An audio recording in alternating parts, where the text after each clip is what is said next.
You know, I did a teaching and they segmented it on teaching about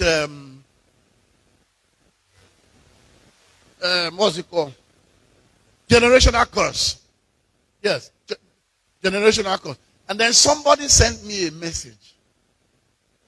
Send me a message. Say something is wrong with you at this teaching.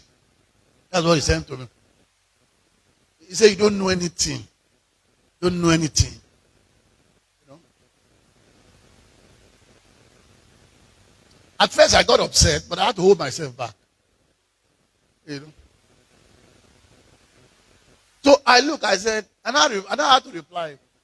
I said, can't you see that you are not born again? You're not a Christian. You're not a child of God. You know, if you listen to that teaching, I'm trying to explain how God used Jesus to end generational curse. And you are angry. You are not a Christian. You don't have Jesus. It just disappeared. Because how can generational curse be greater than Jesus Christ? I don't understand.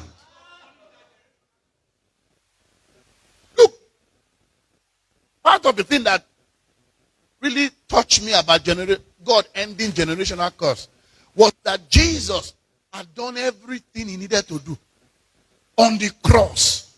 The Bible said there was one more scripture that he needed to fulfill. He has been beaten, battered, maimed. This guy has lost the visage of a man. They've broken his skull. He's bleeding all over. Finally, they put him on a wood and nail him. Raise the wood, and he's crying and shouting. The Bible said, but that the scripture may be fulfilled. He said, I thirst. No. You are now talking about generational curse. The person is a fool. You see, generational curse teaching is the cheapest way to collect money from people. Cheapest way. You scare them. Then you now end up in Jericho. Wait, now before the seed, you end up in Jericho. And generational, go and check. All of that, they used to end up in Jericho before they make withdrawal. Joshua stood and said, any man that will try to build this wall, his firstborn will die. After he finished building it, his lastborn will die. That's where they get generational curse. That's what powers their generational curse. What they did not know now, the man that built that foundation, that wall, he didn't have Jesus.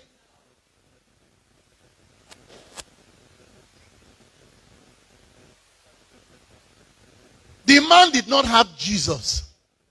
Jesus is the mediator between man and God. And God vexed all his anger on Jesus so that he will never be angry with us.